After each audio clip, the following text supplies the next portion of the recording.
Baka sa ibang panahon, mundo, universe. Basta kapag wala ng sakit ang mga mundo natin, baka nga tayo ang endgame.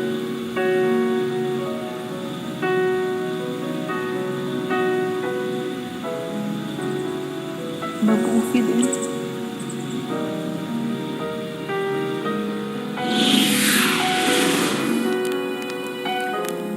Labing-tatlong taon na ang lumilipas.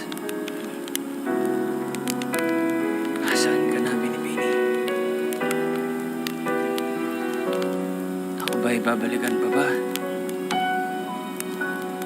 O tuloy ang nalimot mo na?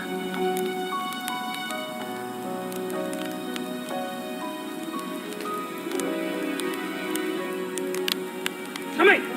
Sino ka? Huwag kang gagawa ng maling kilos. Ipakita ang iyong sidula!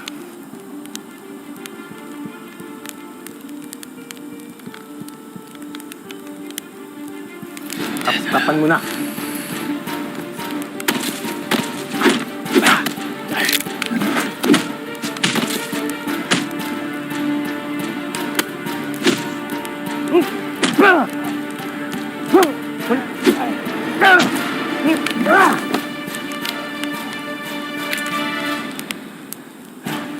Huwag kang aking kaibigan!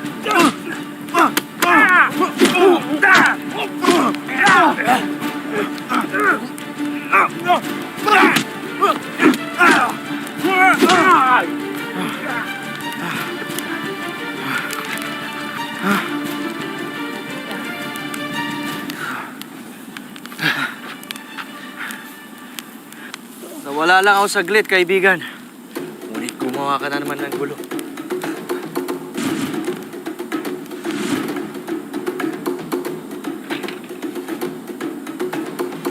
May katawan ng babae dito!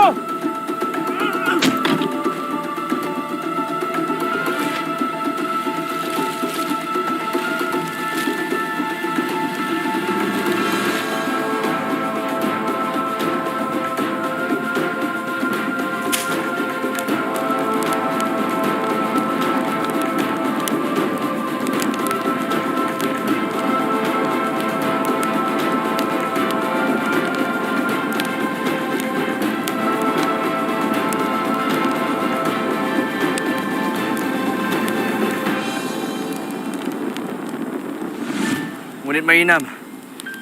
Marami na naman tayong armas.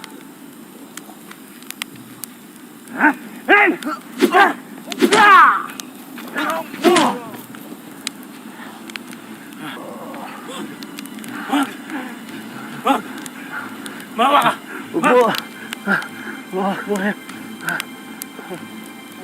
Naawa ba kayo sa lahat ng anak ng Las Filipinas na iyong pinahirapan, sinira ang buhay at pinaslang?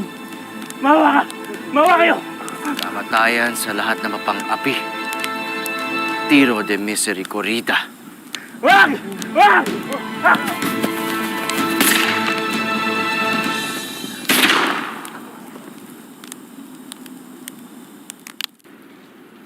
Ang Monasterio de Santa Clara?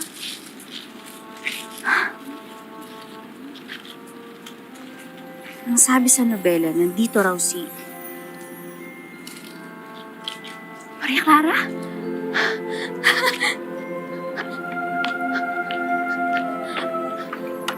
Tao po! Tao po!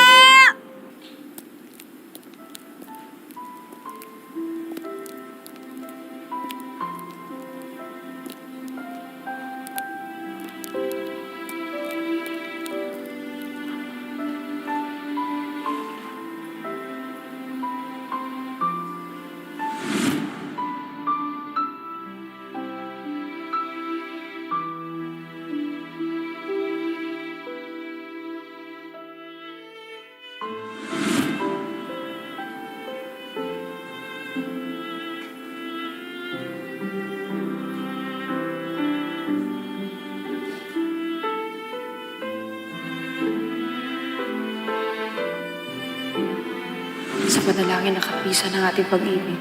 Mahal ko.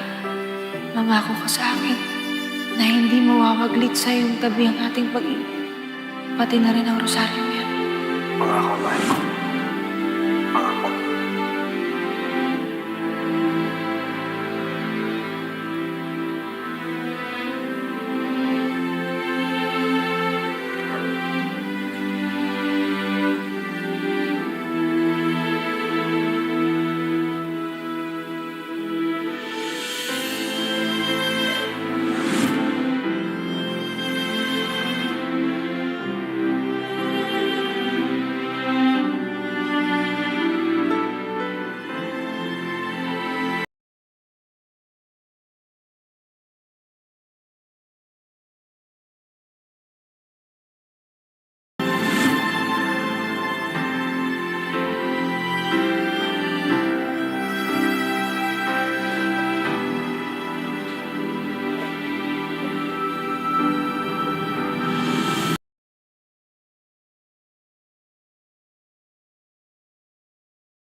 Buenos días.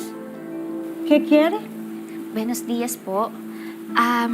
Nandito po ako para kay Maria Clara de los Santos y Alba. Pakisabi, ako po si Clay. Andito po yung katukayo niya. Alam niya na po yun. Pasintabi, binibini. Hindi mo ba batid na kahit sino man ang pumasok sa monasteryo ay hindi na maaaring makausap o madalaw ng kanyang mga pamilya o kaanak? Madre, kailangan ko po talaga makausap si Maria Clara. Nakikiusap po ako sa inyo kahit sandali lang. Por favor. Ang taray, naalala ko pa yung Spanish ko sa noon. Ngunit may mga alituntunin at normas kaming sinusunod dito na kahit sino pang makapangyarihan tulad ni Cardinal Moreno na nanggaling dito nung nakaraang buwan ay hindi nakaharap si Maria. Sandali po. Cardinal Moreno po? Si, ang mayamang dayuhang mag-aalahas. Taray, naalala ko pa yung Spanish. Perdóneme, pero no le puede dejar, señor Simón. ¿A quién podría pedir permiso para que vea a la monja? Kung ang Kapitan General nga ay... Para su informasyon, senyor, hindi pa nakakapangyari kahit saang monasteryo o simbahan ang Kapitan General.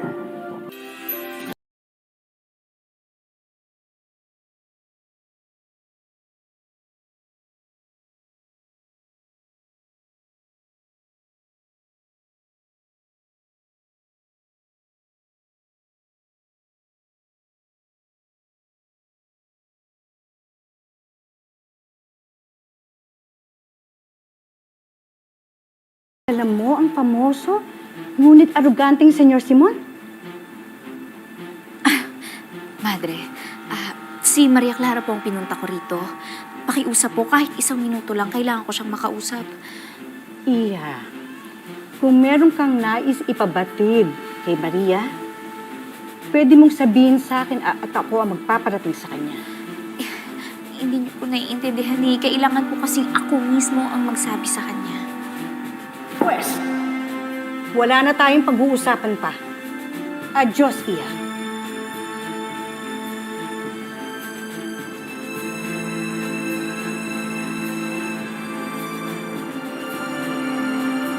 Martina? Oh, Ihatid mo ang binibini sa labas. Pronto! Maria Clara! Ako na si Clay, ang amiga mo! Andito ako! Bumalik ako! Marami akong kailangan sabihin sa'yo. Marami kang kailangan malaman! Maria Clara, naririnig mo ba ako? Sandali, daan na mahagdan to! Maria Clara!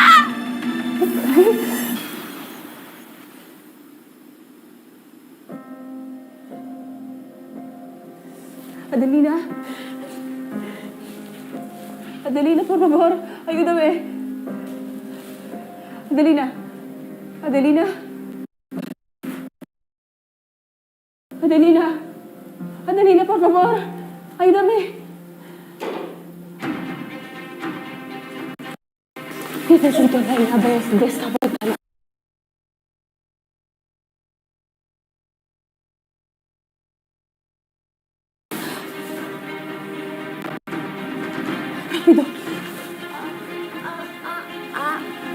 Jose! Yes, Jose!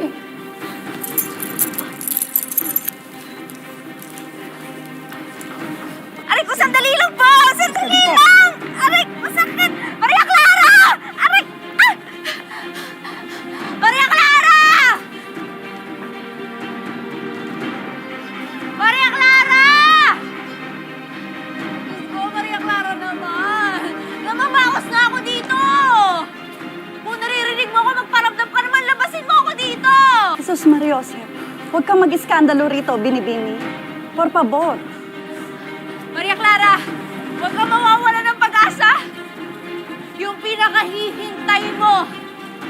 Katulad ni Jean Valjean na nabasa mo sa nobela. At katulad ng mga soap opera ang napapanood ko. Your leading man is coming back for you. He is not dead, Maria Clara. He is alive and he is back. Kailangan ko magsalita ng Ingles para walang ibang makaalam. Kaya please, pakinggan mo akong mabuti at alamin mo ang sinasabi ko. He is not dead. Alive and he is back. Maria Clara! Martina, palayasin mo siya dito. Pronto.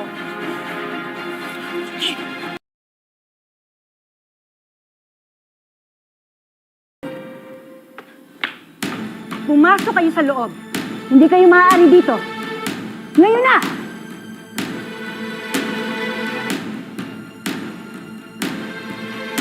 Aray! Ka na dito, Binibini. At kung hindi, bibit-biting ka. Aray! Ngayon din. Ito na nga po, aalis na.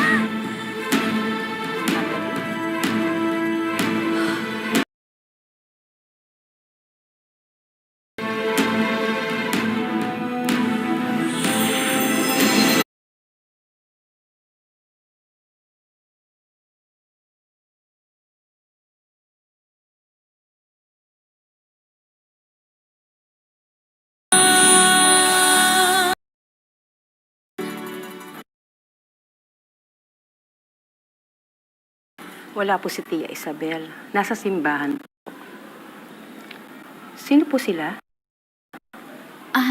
Kaibigan ako ng pamilya. Si Kapitan Tiago nandito ba? Nung isang araw pa po hindi uuwi, senyorita. Marahil nandun po ang aking sendero publiko. Lalo na't ang amo ay mahilig humit-hit palagi ng apyan.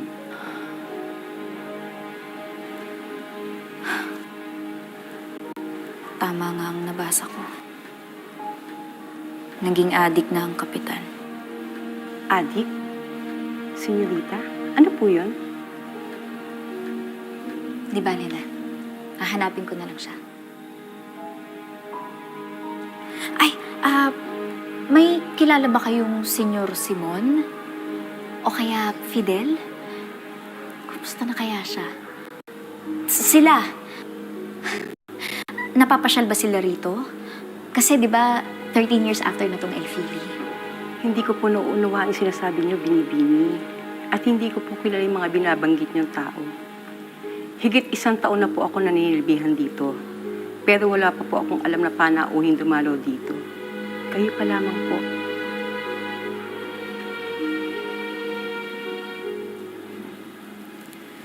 Hindi na gaya ng dati. Ang daming friends.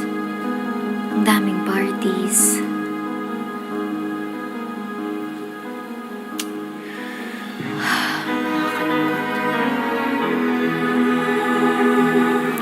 Sige, salamat. Mauna na ako. Apo.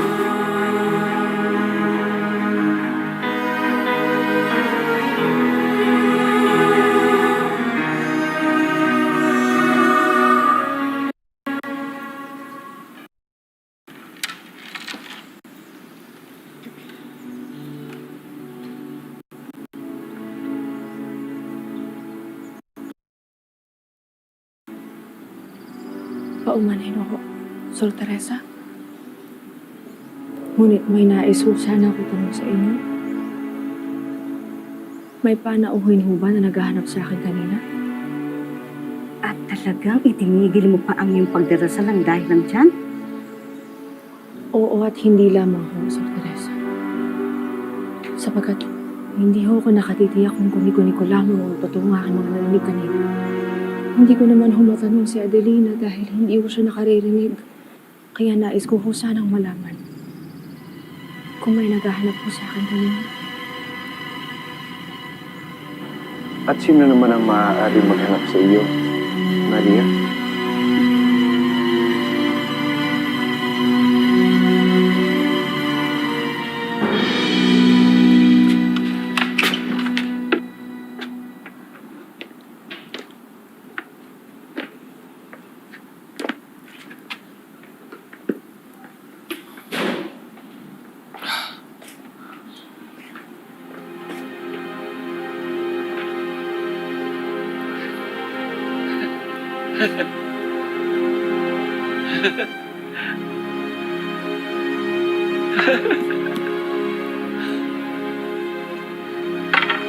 Buenos dias, Kapitan Tiago. Talagang tunay na buenos dias. At daming bulaklak. Kapitan Tiago. Tignan niyo po ako mabuti. Ako po ito, si Clay. Nakitira po ako sa inyo noon. Naging kaibigan ko po si Maria Clara. Siya ho ang aking nito kaya. Maaari ho siyang tawagin Clay.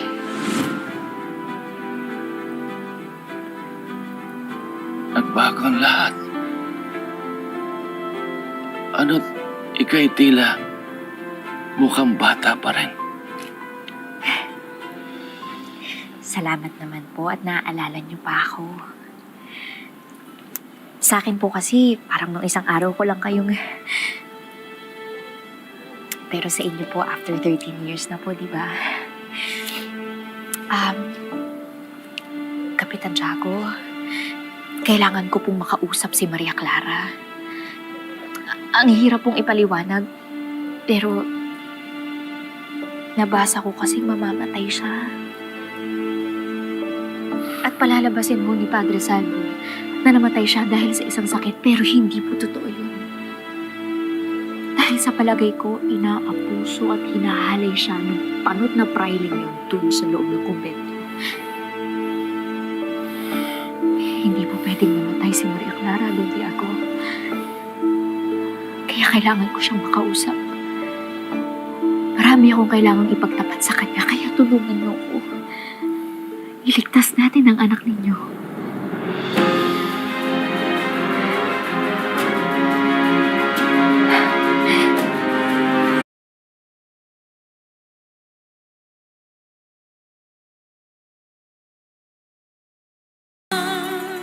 Sige na, Maria.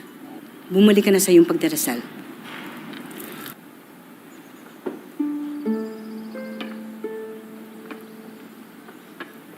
Vamos pa.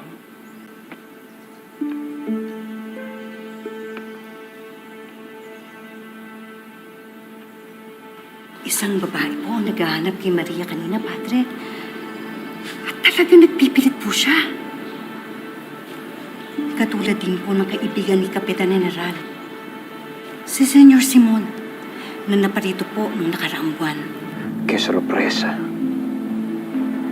At ano raw ang kailangan ng muher na iyon? Hindi po nila sinabi. Por supuesto, Padre. Hindi ko naman po sila pinayagan na makaharap ang monghe. Muy bien. De todos modos. Ngunit, sino naman ang muher na iyon? Nagpakilala ba ang babae? Pakisabi, ako po si Clay. Andito po yung katukayo niya. Alam niya na po yun. Se llama Clay? ¿Estás segura, madre? Si Padre.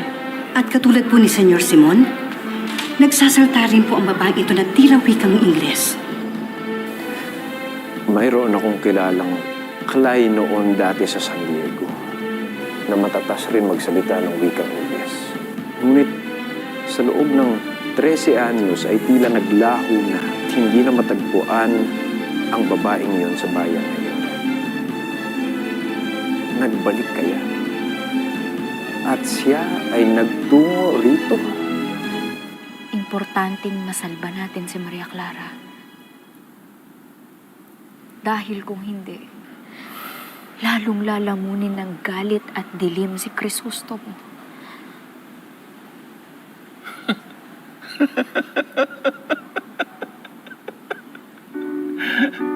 Ano pinagsasabi mo, estupida mujer?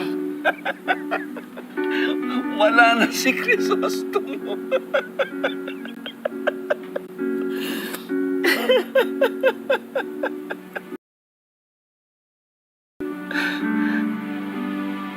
Gayon din si Maria Clara.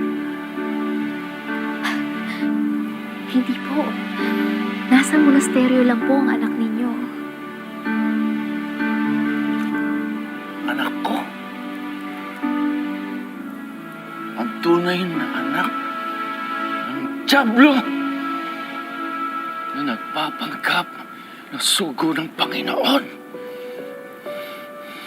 Siya ang dahilan kung bakit namatay ng maaga ang aking asawa. Siya ang sumira sa aking pamilya, buhay at reputasyon. Pero Kapitan Tiago, hindi ba itinuring yung tunay na anak si Maria Clara? Minahal niyo siya ng buong buo, hindi ba? Wala akong anak. Nawala na ang aking anak. Wala na. Wala. Wala na!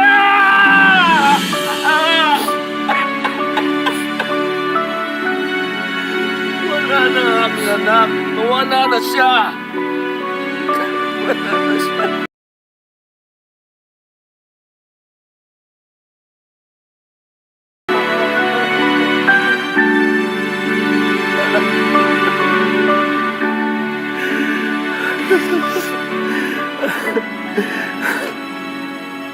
Maaaring siya nga. Maaaring si Clay nga ang itinutukoy mo. Ngunit, Padre, ang ika po ninyo ay 13 taon na po ang nakakaraan. Ang ibig niyo po bang sabihin ang babaeng ito ay musmus pa lamang o paslit pa lamang na inyong huling makita? No seas tonta, Madre. Hindi naglalayo ng edad si Maria at si Clay. Ang batid ko'y nasa 33 anyos lamang ang Clay na ito. Pero, Padre, ang babaeng ito po ay sa wari ko'y parang 19 o 20 lamang na edad. Okay? Ganun ka bata? Si Padre, malinaw pa pong aking mga mata. Bueno, kahit sino pa siya, huwag mo siyang ihaharap kay Maria. Porque no quiero que nadie corrompa la mente de nuestra monja. ¿Está claro? Si Padre. Bueno, matapos magdasal ni Maria ay papuntahin mo siya sa sala de recepción na kami makapag-usap. Si Padre. Enseguida, Padre.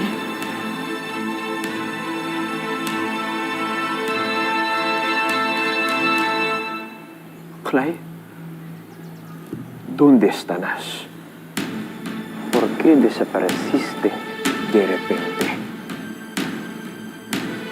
At ika'y nagbabalik.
Sino sa inyo dito na ang tinatawag ng mga praile na El Diablo? Ang aking kasama, na higit nararapat tawaging si Taga-Usig. Din si siya nga.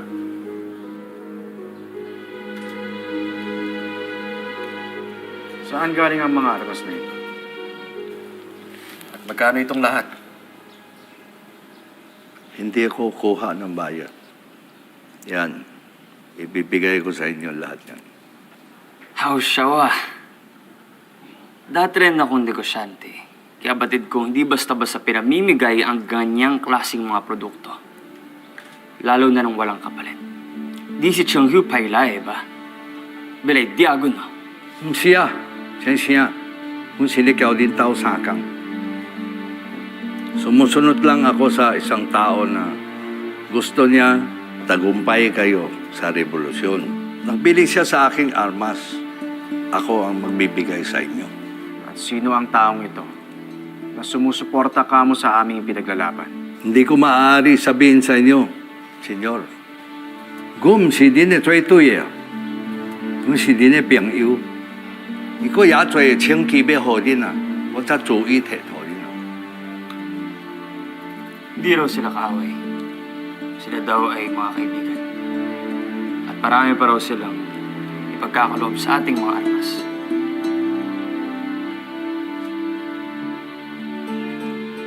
Mainam. Malaking bagay yun, Ginoong Quiroga. Maraming salamat sa iyo at inyong kaibigan.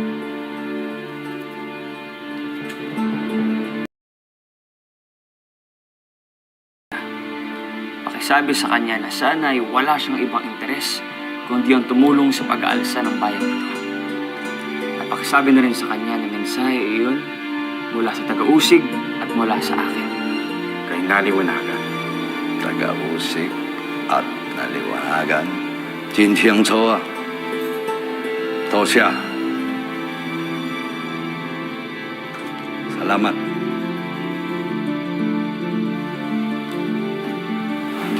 Ipitan natin ito.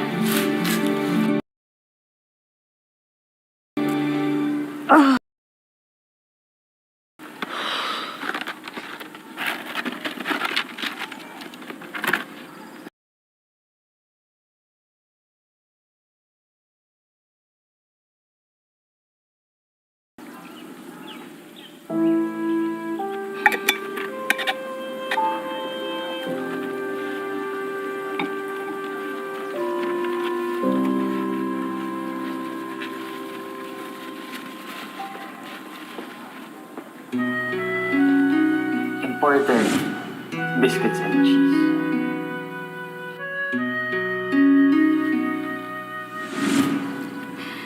In fairness, kakamiss na ang lolo mo.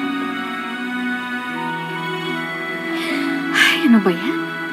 Kahit saan man lang, naaalala ko si Fidel. Ay, nako, Clyde. Kumain ka na lang muna, gutom lang yan. Tsaka mo siya mamiss.